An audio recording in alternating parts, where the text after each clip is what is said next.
You are now listening to theGrio's Black Podcast Network, Black Culture Amplified. Hi, and welcome to The Blackest Questions. I'm your host, Dr. Christina Greer, politics editor at theGrio and associate professor of political science at Fordham University. In this podcast, we ask our guests 5 of the blackest questions so we can learn a little bit more about them and have some fun while we're doing it. We're also going to learn a lot about Black history, past and present. So here's how it works. We've got 5 rounds of questions about us, Black history, the whole diaspora, current events, everything. And with each round, the questions get a little bit tougher, and the guest has 10 seconds to get it right. If they answer the question correctly, they'll receive 1 symbolic black fist and hear this. And if they get it wrong, they'll hear this. But we'll still love them anyway. And after the 5 questions, there'll be a black bonus round at the end, which I call Black Lightning, just for fun. Our guest for this episode is Diallo Riddle. Diallo is an actor well known for playing the character Stevie on the Netflix comedy series Marlon, opposite Marlon Wayans.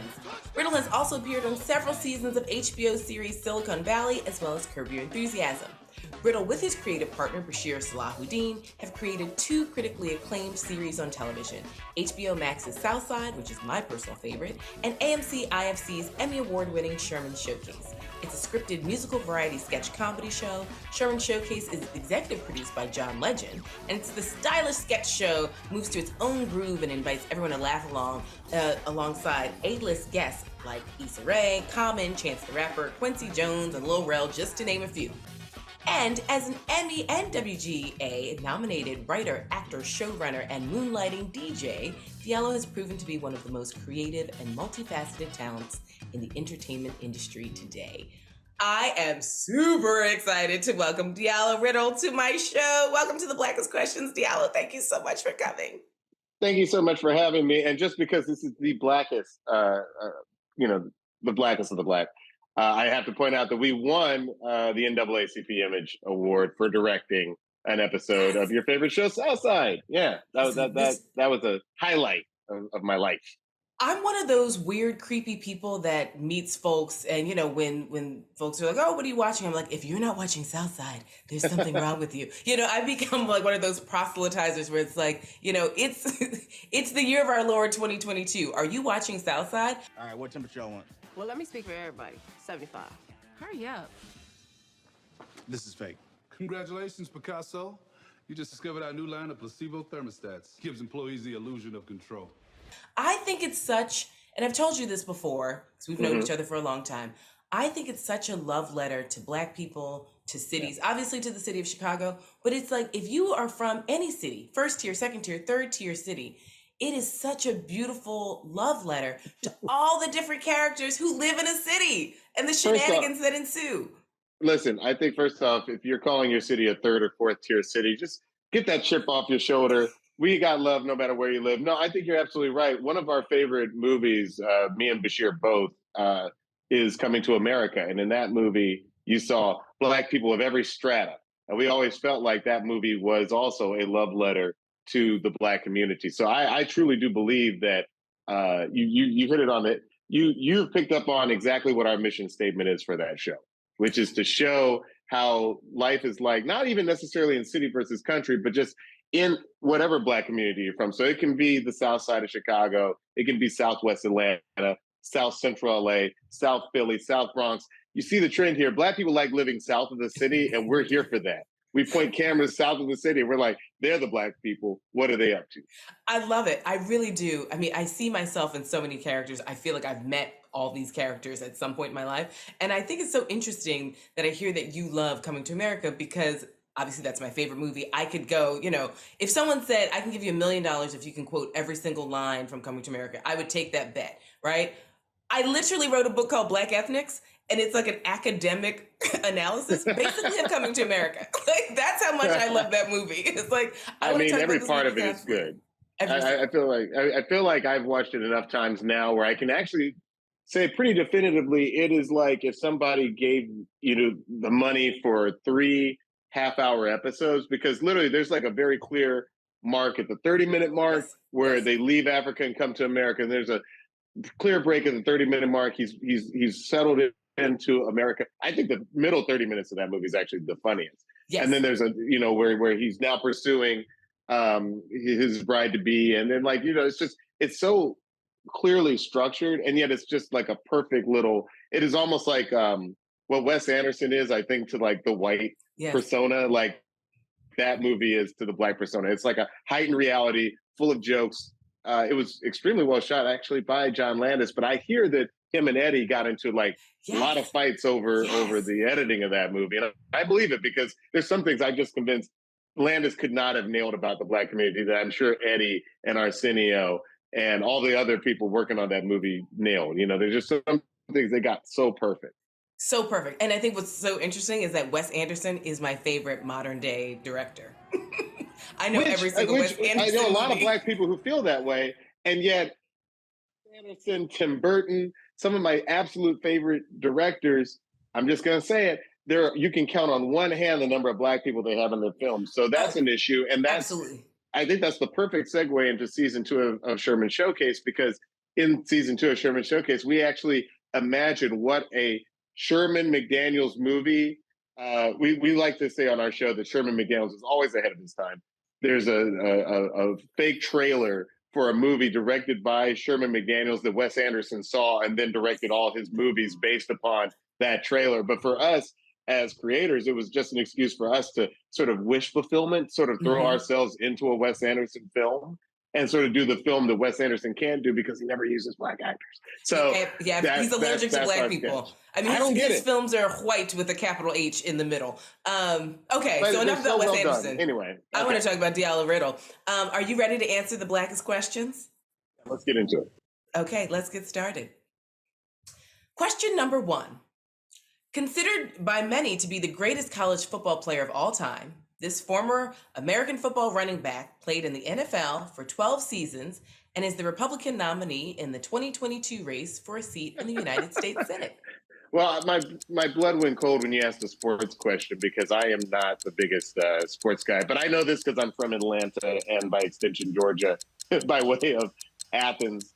Herschel Walker, who, growing up, like there were few names that I knew in sports that loomed bigger than Herschel Walker. There was Dominique Wilkins. There were a couple, but Herschel was like such a hero when I was a kid. And to see him now, it's just, man, I don't even know what to say about Herschel. Well, I always say this about us. It's, if I were a few years older, I really do think that we would be best friends. Because on this podcast, I talk a lot about how Dominique Wilkins was my favorite basketball player growing up. But so Herschel Walker, as a freshman at the University of Georgia, he helped the Bulldogs win the 1980 championship. He was an All-American honors, track and field. He won the Heisman in 1982. He broke a world record in the 60-yard dash and represented the U.S. in the 1992 Winter Olympics in bobsledding. He has a 5th-degree black belt in Taekwondo.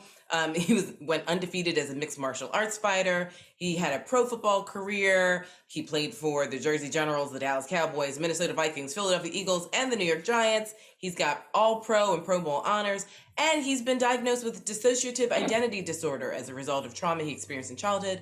He's dedicated his life to helping others struggling with mental health issues. He's also the Republican nominee where he has said some pretty egregious things about black people and black families. So I brought this up because I do know that you're from Atlanta, and I know that you love Georgia and you've been following Georgia politics quite closely. I don't know if I can say I love Georgia. Ooh, I love Atlanta. I love Atlanta. Yeah, I love Atlanta. And Athens is cool. I've never set foot in Savannah or Macon or Augusta. I did set foot in Dallas, Georgia, but that was because my first job as a teenager was at Six Flags Over Georgia. It's in the little city of Austell/Dallas, Georgia. Georgia's interesting, man. I mean, like at least Atlanta's spreading out. Like as Atlanta continues to blossom, like we continue to spread out from the Atlanta metro area, but that's even interesting because I feel like some people supported the Georgia Bulldogs growing up. The city folks, I feel like we rooted more for Georgia Tech, just being honest. You know what I mean? So, it's just complicated. The relationship of Atlanta and Georgia is just a really complicated relationship. There's some really beautiful places in the rural areas, but no, I can't say that. Georgia is. I always say I'm from Atlanta for a reason. I never say I grew up in Georgia. That just sounds weird. Right. Well, I think that's so fascinating, though, because as someone who studies cities And I love cities because cities are basically where a lot of Black people live. I love ordering Thai food at 2 a.m. That's just me. Right, exactly. There's so many things that a city brings, but I do think that, I always tell people all states are red states. It's just you have enough blue cities in your red state to flip the state, every 4 years. Isn't that crazy? Yeah. All states, I mean, look at New York. I tell my students all the time, there are places in New York State I wouldn't go to at 2 o'clock in the afternoon.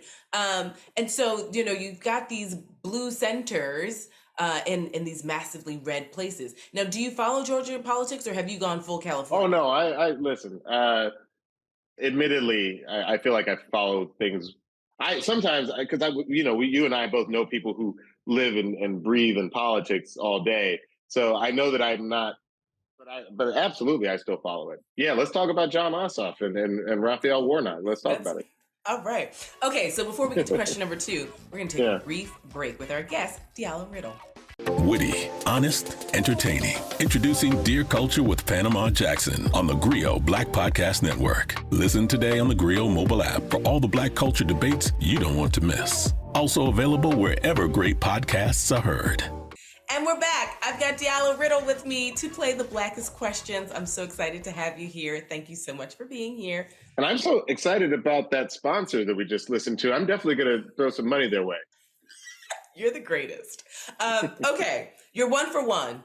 I say, let's keep going. Question number 2, You ready? Let's rock and roll. Released in 2021, all of the major characters in this Western were based on real-life historical figures. What film is this? The Harder They Come. Close. Oh, wait, The Harder They Fall? That's right. I'm one of those people that just changes one word. I mean, I know the song too well. I know the Jimmy Cliff song a little too well. What a great movie. I love everything about it. Was it Jesse Samuels who did this one? James Samuels. I'm so sorry, but I know a little bit about how long it took him to sell his vision, and he didn't want to do it on the cheap. He wanted to do it with a big cast and with some big numbers, and really just props to Netflix for giving him the chance to do that, because this movie is incredible. I love it so much. I love Black history. I love telling the truth about the Old West, which was far blacker than you would ever know from growing up on the films of John Wayne and John Ford. It's a slice of American history that I think that I've been trying to tell since I've been in high school. I remember in high school, I wrote like a short story about a Union soldier, Black Union soldier, who became disillusioned during Reconstruction and moved out west, and sort of ran afoul of a really sort of gnarly character named Texas Holler, and who was another Black guy who had served with them in the same division, but they had gone very separate ways in the Old West. And I just feel like, thank God nowadays that every now and then a legit Black filmmaker gets the chance to tell these stories with a budget, because Lord knows, it's not hard. Everybody's got a movie studio in their pocket with their phone, but like to actually produce a big budget film is sort of like the next frontier for us. And I think that movie is just outstanding. Well, I mean, The Harder They Fall, which is so beautifully done. I mean, I've seen it so many times. Directed by James Samuel, who co-wrote the screenplay with Boaz Yakin. And so it's the fictional characters in the film share their names with real-life historical figures. And, obviously here on The Blackest Questions, I argue that Black history is American history, and it's international history, and it's diasporic, and we should all know it. So we've got Regina King as Gertrude Treacherous Trudy Smith. We've got Jonathan Majors as Nat Love, a Tennessee man remembered as a skilled cowboy from South Dakota. We've got my secret boyfriend, Delroy Lindo. He's not aware of that, but we go together. As the longest-serving deputy U.S. Marshal in Indian Territory, Bass Reeves. We've got Keith Stanfield, who's Cherokee Bill, Zazie Betts, who's Stagecoach Mary Fields. And so Samuel said that he hopes to call attention to how Black pioneers shaped the culture and history of the American West, but have since been cut out of its legacy, which, as you said, is so true. You watch a lot of these movies, whether it's about World War II or whether it's about the American West, and you're hard-pressed to find so many Black folks who served this nation, served other nations, and lost their lives to do so, and they're just kind of erased from forgotten about. I mean, like I love Steven Spielberg as a filmmaker, but I get triggered when I hear mentions of Saving Private Ryan, just because there were nary a Negro in the film. There were Black soldiers at D-Day, and I just feel like, how can you leave that out? So I feel like there's so much correction that we need to do. And by the way, Bashir and I are working on a Paramount feature right now, a feature for Paramount Pictures that I think will, it's a lot of composite characters. I can't say it's even based on true characters the way that The Harder They Fall is, but like it does speak to a certain type of Black person who sort of like after World War I was done with the racism in this country and sort of struck out on their own.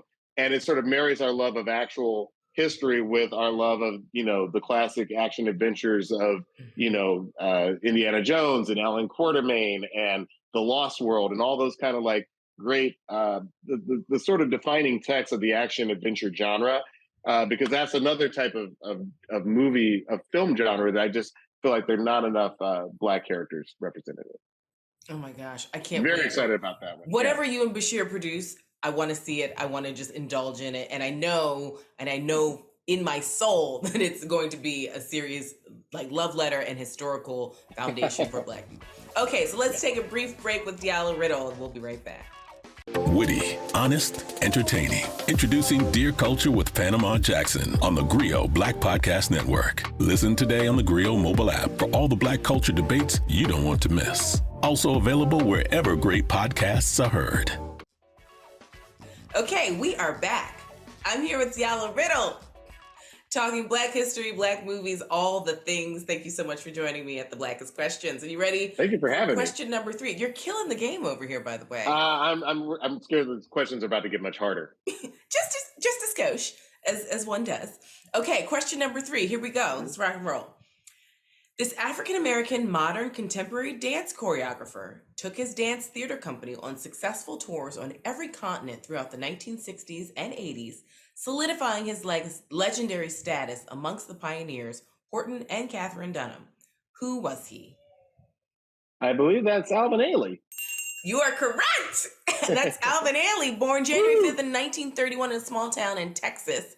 Ailey began his dance training at the age of 11 by being exposed to classical, social, and folk dances, as well as new techniques of modern dance. His family moved to LA in 1942, and then in 1958, he formed his own dance company, and it was mainly composed primarily of Black folks, and they toured extensively both in the US and abroad. And he started this when opportunities, obviously, for African-American dancers like himself were severely limited, and he created this dance style that was developed from his memories of growing up in the South and his careful observation of human movement. And Wow, so I did not know that part. That's really cool. The company's There's definitely signature that piece, style.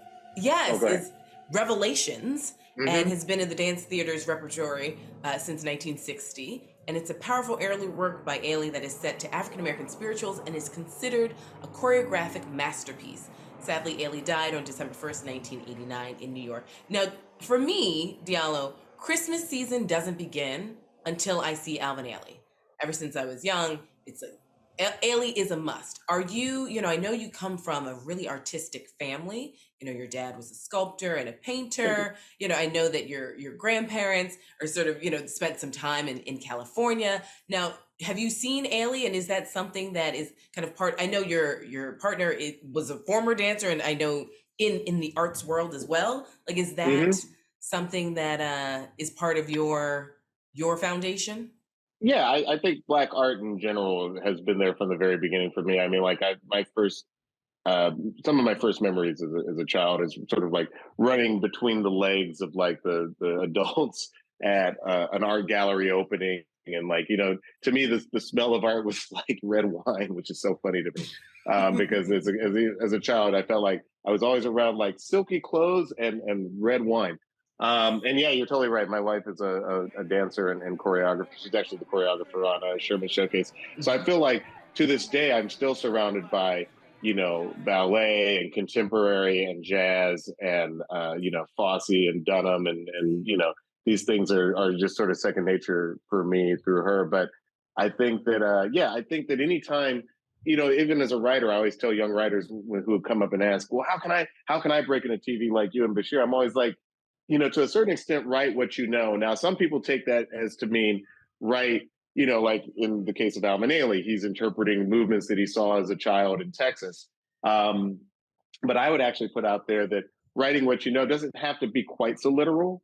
Like George Lucas made a fortune writing about space, and he's not an astronaut. So how do you get to? Well, it turns out he loved Flash Gordon serials from the serial features from his youth, and he reinterpreted that in the 70s and made Star Wars. And I feel the same way about it. It doesn't have to literally be like, oh, I grew up on this block in New York, so I'm going to write a story that takes place on that block in New York. It can be that. I think to a certain extent, shows like Southside Wind, because our writers, being from Chicago, are writing about the Chicago that they know, the Chicago they hadn't seen on any other TV show. But if your thing is horror, or if it's detective stuff, or like whatever really gets you going, then that is what you know. So when I say write what you know, it's whatever you would probably do for free, whatever you're just naturally interested in, and just figure out your way of interpreting that through your art. That would be my advice to anybody trying to make it in this business. Oh, I think that's such brilliant advice too. I mean, because I think sometimes people are so literal, and so they want to get trapped in sort of stuck to just like the don't exact end story. up in that. Listen, there are enough, unfortunately, most execs in Hollywood still white. They will definitely try and steer you towards what's the black version of this? And I think one thing that Bashir and I, even though everything we do, like we said, like Coming to America, it's very black, but it's also decidedly in some ways not black at all. Like it's some of the specific details are details that, black people and black aware audiences will appreciate. At the same time, we're really just writing humanity. Well, before we go for break, I just want to say, I think it's season 2, episode 4, or season 2, episode 5. Correct me which one. The ode to Ferris Bueller's Day Off, which I think yes, for so many black people. Episode 4. Episode 4. I think that is a cinematic masterpiece because it's a black interpretation, and so many of us watched Ferris Bueller's Day growing up. And we loved that movie. And no, there weren't any black people in that movie at all. Even no, there were. And there are a few. There are a few. No, listen. It's that thing where like you love something, but being black, you're also aware of its black flaws. So in that movie, it's like a great movie, and almost like the movie Cheers, you're happy as a black person that they didn't try and just throw some black people in there. And then this group of black people come out dancing during the parade sequence, and you're like, wait a second. I've been black a long time. I've never done that with my friends. Right. And we sometimes it's better if you just leave us out. Leave us alone. Try and throw us in there and it's wrong. It sort of takes me out of the movie for a little bit. Yeah. They got me back in, but I didn't love that scene. Go ahead. The dancing scene, the Coca-Cola, and also don't forget the guys, the parking attendants, the black Latino dudes who steal the I always thought they were Latino. One of them was fun fact, in our episode of Southside, the young guy who falls off the car in our episode is the son of one of those guys from the actual Ferris Bueller movie. I'm so deep into Southside, I knew that fact. I was going to let you tell it to our audience, but I knew that. And I'm going to stump you with something today. I feel like, you know what? You need to start a Southside / Coming to America podcast and bring me on and see how much I know. Well, I think you'd blow us out the first episode. We'd have nothing left to talk about. Right. Basically on set. I'm addicted. Okay, so we're going to take a brief break and come on back with my guest, Diallo Riddle. And we're back in the Blackest Questions. Thank you so much for joining us. Diallo Riddle is here with us, and he's doing so incredibly well. 3 for 3. I am getting 100% so far, just like in real school. Let's keep it going. Let's keep it going. But for our listeners at home, don't forget the whole purpose of this is to learn something along the way. So you might be 0 for 3. That's okay. Black history is American history. We're gonna do our best. Okay. So question number 4. You ready? Yep. This is the first Black-owned architectural firm in the United States and is the oldest Black-owned architecture and engineering firm in the country.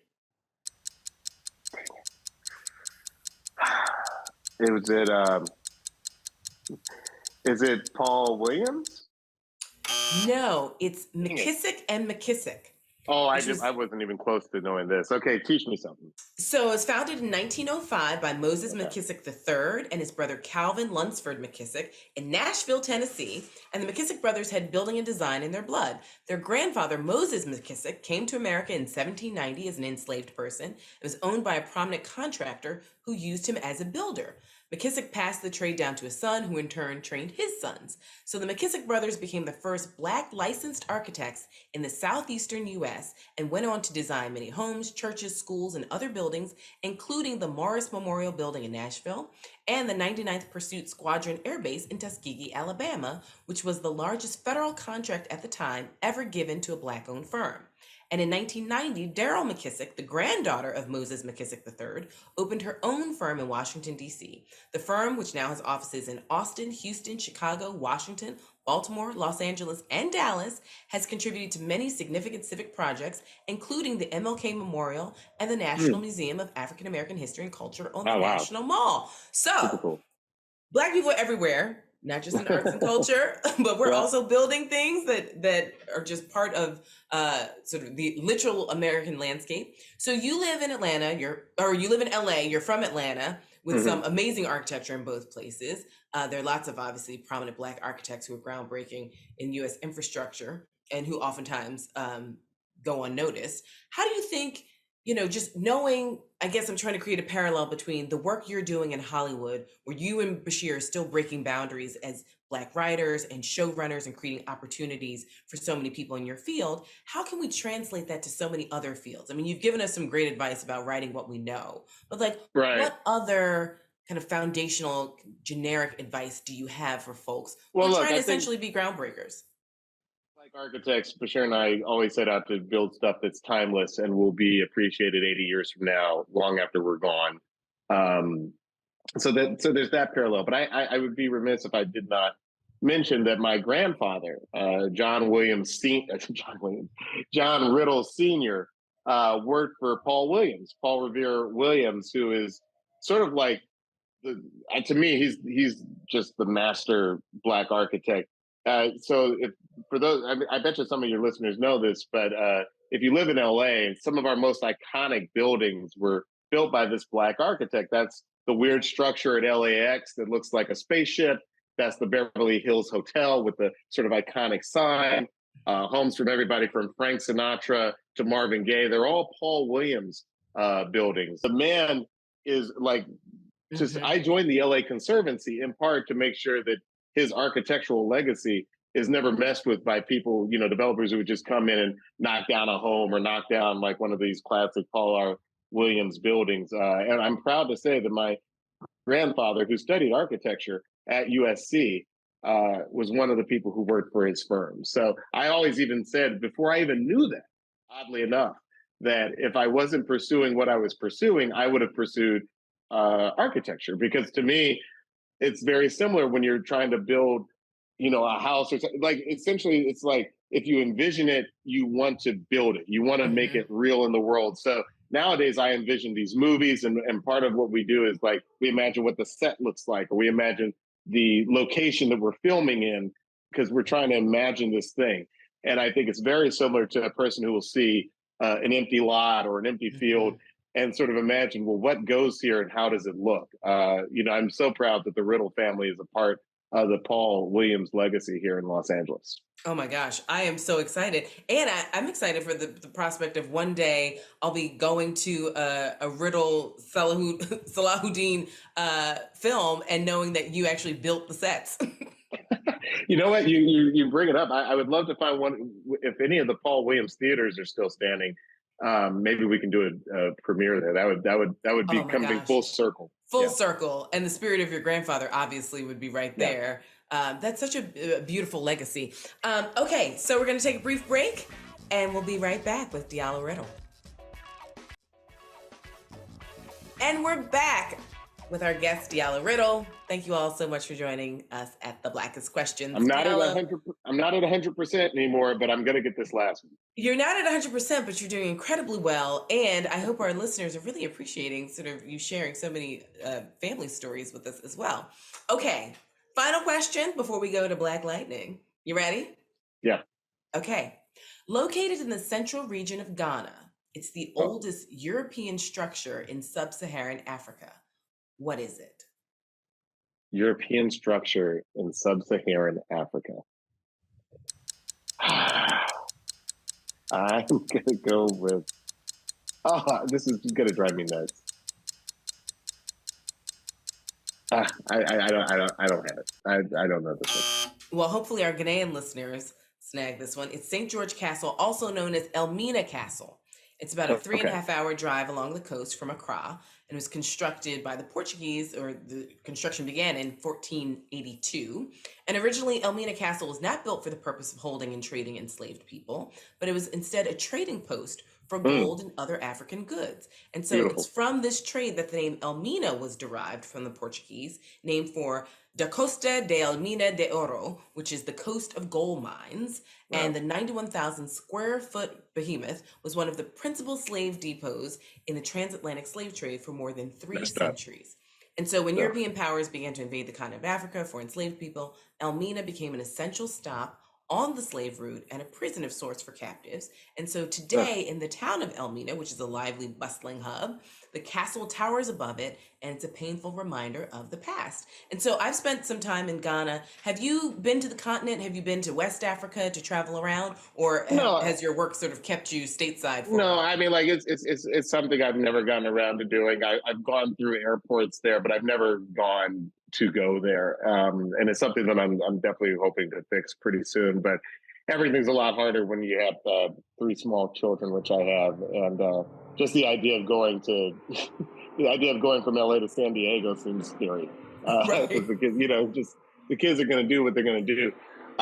It's so funny you bring this up because I felt like I knew roughly what this was going to involve once he started talking. I feel like it had to be about trade. And you and I met in some weird way through Harvard University. And when I was a student there, believe it or not, my focus was on sub-Saharan trade. I studied but that was my part of African history that I truly appreciated because, that was when things didn't have to get so messed up. You know what I mean? Like, when the Arab, states to the north were trading with the sub-Saharan states, and they were, trading for salt, for gold, and like the fortunes of Timbuktu. Like that was the stuff that I was really into. Sort of like that from Fez in modern day Morocco down to the kingdom of Mali. Like that was a really exciting time, and I love studying that stuff because like I said, that was before things went truly south. So it doesn't surprise me that something that represents sort of like a free exchange of ideas and wealth sort of becoming perverted and corrupted into a housing station for human lives. That's very disappointing, but not surprising, unfortunately. Not surprising at all. Now, do you have a bucket list of places? I mean, I know you and Bashir have been going nonstop, not just with television shows, but various projects that you all are working on. When you finally take a break and you have the Coming to America podcast with me and you have me on, when you design, some homes in LA and secure Grandpa's legacy for a whole bunch of things. When you have some time for some travel, whether it's with the kids or not, what's on your bucket list? There's so much time. First off, just so you know, I always tell my kids, don't call it a bucket list because you're not going anywhere. But I think that, listen, it's a sore subject just because I have been trying to take just a week off, just 7 continuous days off since the beginning of the year, and it has not happened. And I don't think I'm going to get that 7 days off until Christmas, realistically, because we have so much in the works between 6 new shows that we're developing and 2 movie ideas. But that said, I think South Africa is a big destination for me. I have a niece who's studying abroad over there, and that just gives me just enough impetus to try and make it to South Africa. Admittedly, the kids are really into anime right now, so we've sort of tried to figure out a way to get to Tokyo, and so that they can sort of see the anime and the culture. I went to Tokyo when I was about 15, and it left a lasting impression on me. So that one's high on the list. There's Bali, because we have some friends who own a beachfront coffee stand there, and I feel like that would be a great place to sort of turn off the phone, turn off the Wi-Fi, and just veg out for a little bit. And then admittedly London, because I'm still sort of a listener of music. It bothers me that I was such an early adopter of UK grime and sort of what eventually became the UK drill music that's taken over our current domestic hip hop. But I was never able to go over there. I haven't been to the UK since probably about 15 maybe even closer to 20 years now. So that's another place that I feel like culturally I would just want to go and see what people are doing now, because, when you do something like Sherman Showcase, it's really an excuse to, sort of put out the music that you're really into. Right. And right now I feel like it's harder than ever with sort of the collapse of terrestrial radio. It's really hard sort of knowing what's the new music, what's next. I can't listen to the local power station or, Real FM and sort of get any sense of what's happening other than like the latest Drake or Nicki Minaj song. And I feel like there's another music. I feel like this decade got off to a weird start, but I feel like the music that will define this decade hasn't been created yet. And it's very interesting to me what that music will be, because I sort of listen to music. I feel like music keeps my spirit young, and I'm always into whatever new music is popping. So that's important to me. Okay, so we're going to take a brief break, and then when we come back, we're going to play Black Bonus Round. Done. Okay, we're back. Diallo, before I let you out of here, we've got time for Black Bonus Round. Now, this is what I like to call Black Lightning. I ask you just some brief questions, and you just give me the answer that comes to your head. There's no right or wrong answer. This is just about Diallo. You ready? Let's do it. Yep. Okay. If you had to choose, is it acting or DJing? Oh, man. I think it would probably depend on the project. But I think for right now, acting, I've DJed music festivals. I've done a lot of the DJing thing. And I think that, there's one project in particular that we're working on that's going to address in its own unique way the mental health deficiencies in the Black community. The fact that so many of us don't, turn to therapy. The fact that so many of us don't have jobs that pay for therapy. We have a project in that field that I will be acting in that I'm super excited, and we've never tried anything like this before. So I think just the sort of like adventure of the unknown, I would say acting. Okay. I think I know the answer to this one, but I'm going to ask it anyway. Black Panther or Coming to America? Ooh, dang, those are great movies. I mean, sort of hidden in your question is Zamunda or Wakanda? Right. I think Wakanda is way better. I think, look, I love Coming to America, but Zamunda was kind of like a dictatorship, and I don't know, what happens if your sister ends up in the Wipers Guild? Like, that's terrible. So I don't know. I don't know, Diallo. I mean, listen, this is your time to answer these questions, but I'm a loyal citizen of Zamunda. I just feel like Wakanda, you had all this technology. You didn't help your Black brothers and sisters in the United States. I'm totally Team Killmonger. I absolutely understand why he came back and had vengeance. So it's like, maybe I am, a wiper. Look, I hear all that. So you're talking about Wakandan foreign affairs, but I would argue that Zamunda class inequity is also a problem. So maybe neither nation state is perfect. This is why we need a podcast. Yeah. This is why we need just a pure Coming to America podcast. Hey, give me either side of this debate. I think a case can be made in either way, in a good way. So yeah, I'm totally down to debate which is better, because I've long thought loving Coming to America, but I've often thought man, this place does not seem equal. No, it does not. Okay, here we go. This is a hot take.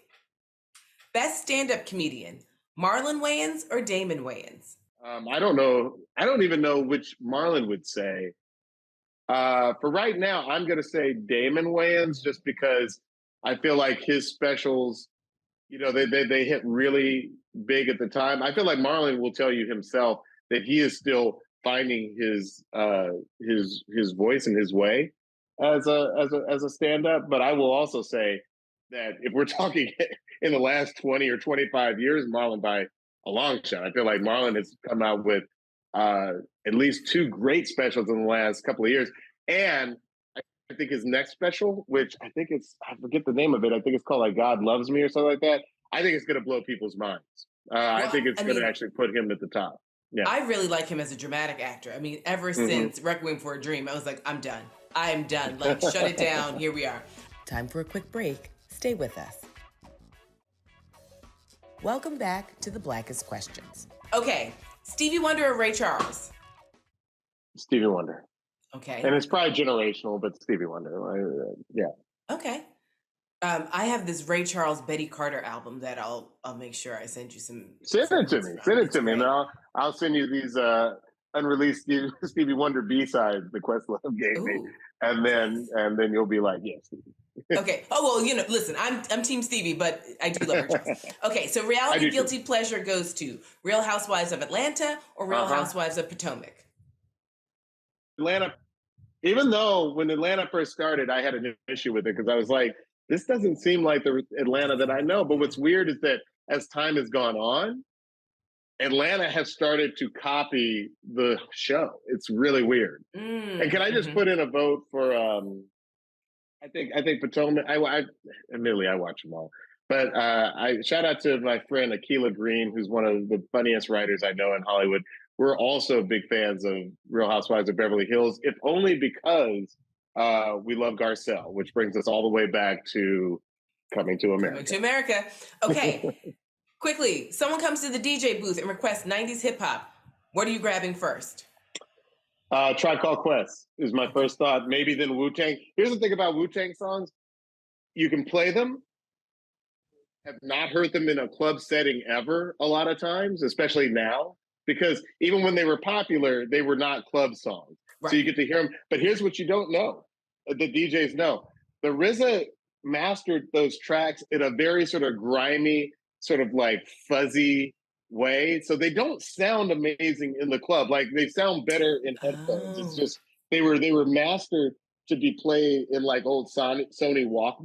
They don't sound great in the club. Like the music is not like separated in the way that you'd expect a club. So be prepared to work those EQ knobs. Like maybe you want to turn down the mids and pump the bass, but like they don't sound like you think they're going to sound in the club. Just that's fascinating. Well, my favorite of the Wu-Tang Clan. I could talk about DJing 90s hip hop all day.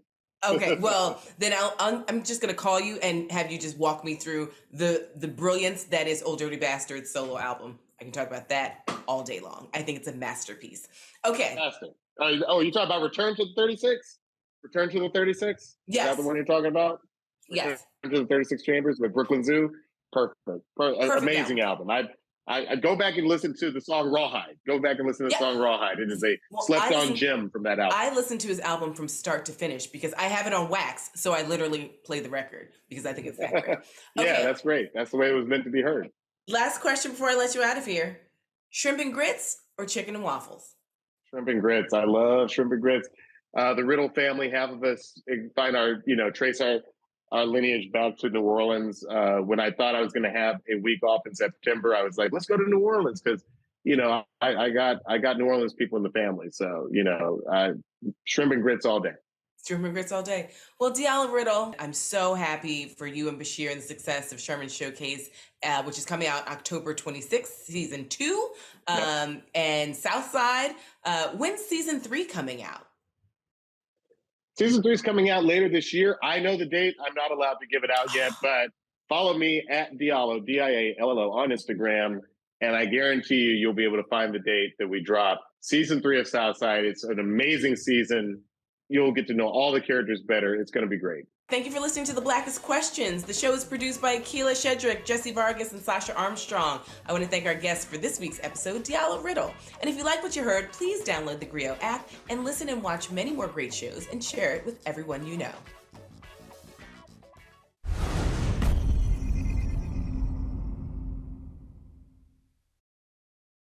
Don't forget, you can listen to theGrio's Writing Black podcast hosted by me, Maisha Kai. This isn't your typical writing podcast. We interview any and everybody that has anything to do with writing, from comics to poets to authors to journalists to politicians and more. Remember, that's Writing Black every Sunday right here on theGrio's Black Podcast Network.